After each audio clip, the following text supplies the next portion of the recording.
A former NFL player walked into a home and killed 6 people. The next day, he was found dead.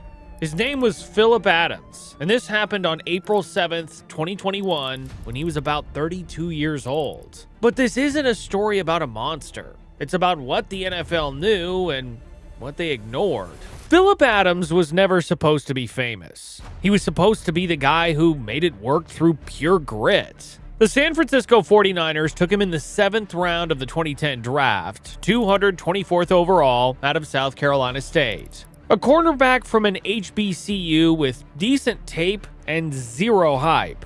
The kind of pick that made fans check their phones because they've never heard the name. 7th rounders are a long shot. Most people don't make it past training camp, and even fewer see a second contract. But Adams had something scouts couldn't measure on film. His high school coach, Joe Montgomery, called him the role model every coach hoped they could coach. Not the most talented or the fastest, but the guy who showed up early, stayed late, and made everyone around him better. But there was something else driving Adams that went beyond football.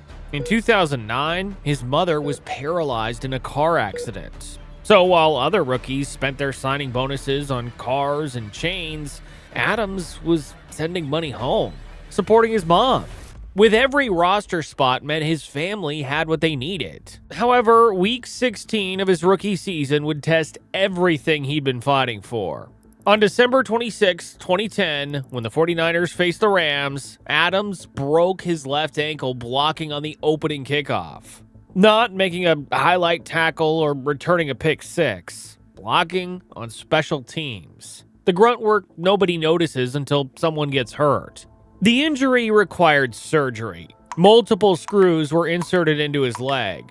Most 7th rounders would have been cut on the spot. But Adams came back. And then he spent the next 6 years doing what 7th rounders do when they refuse to quit. He survived. San Francisco cut him loose after his rookie deal, but he wasn't done fighting. New England gave him a shot in 2011.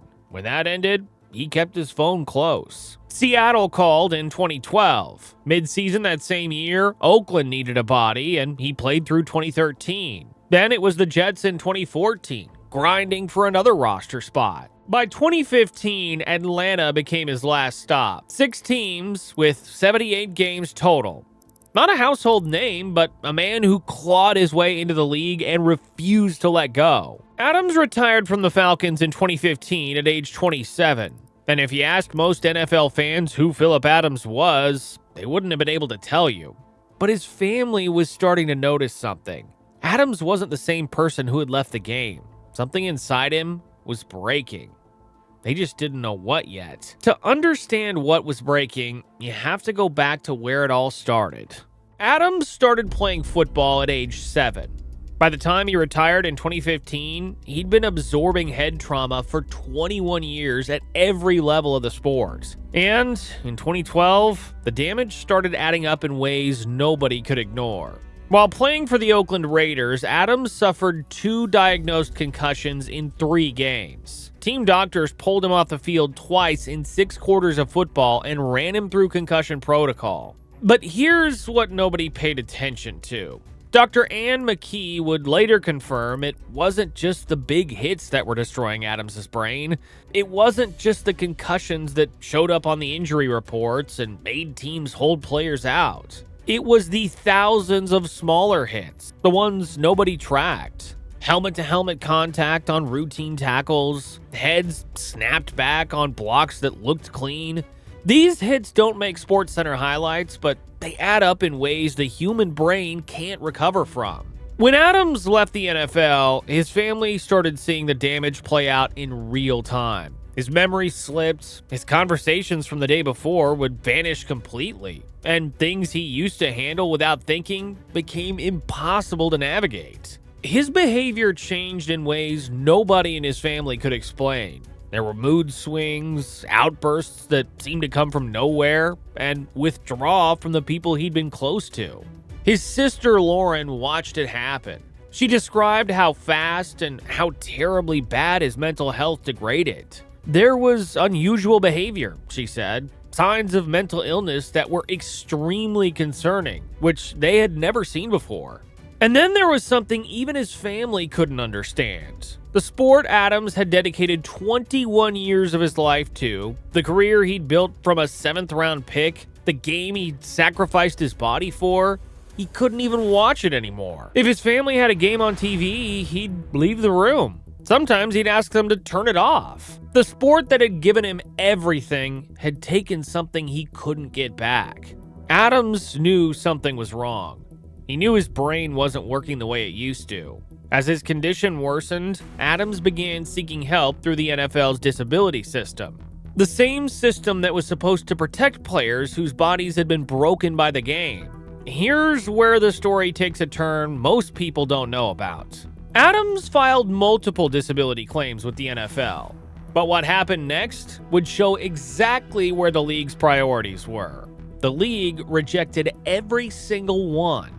According to his family's statement, after going through his medical records from his football career, Adams was desperately seeking help from the NFL. But he was denied all claims due to his inability to remember things and to handle seemingly simple tasks. Tasks like traveling hours away to see doctors for evaluations. Tasks like completing the administrative requirements that the disability process demanded.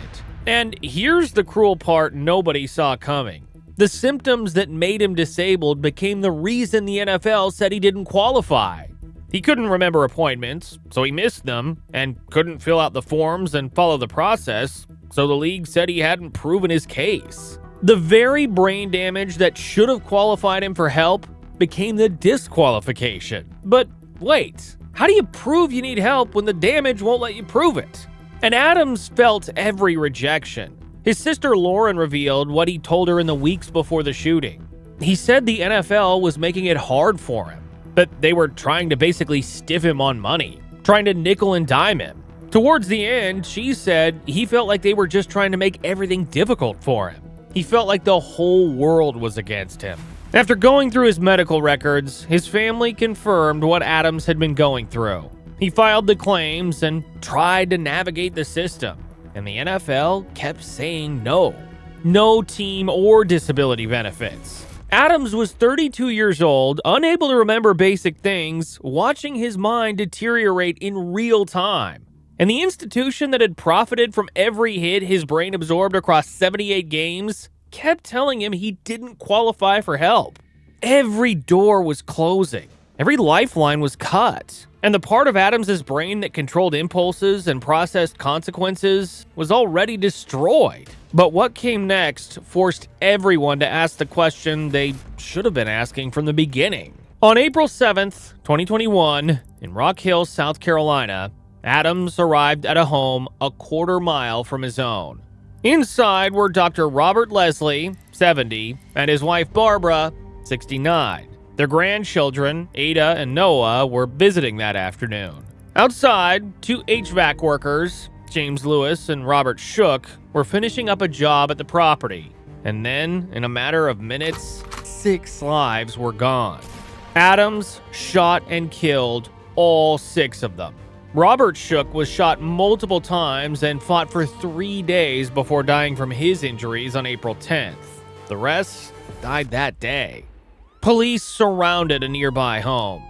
Hours of negotiations followed, but there were no demands, no explanation, just silence on the other end. And then the standoff ended. On April 8th, 2021, the day after the shooting, Adams was found dead from a self-inflicted gunshot wound at age 32. The question law enforcement couldn't answer was why.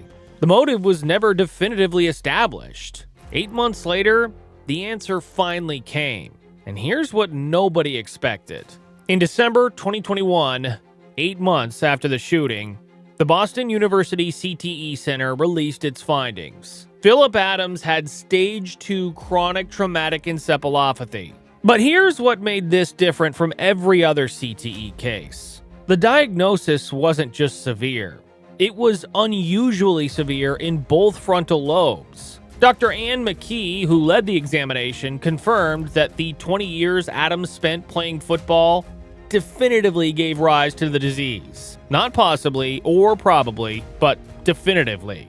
And here's why that matters. The frontal lobe governs impulse control, decision-making, and emotional regulation.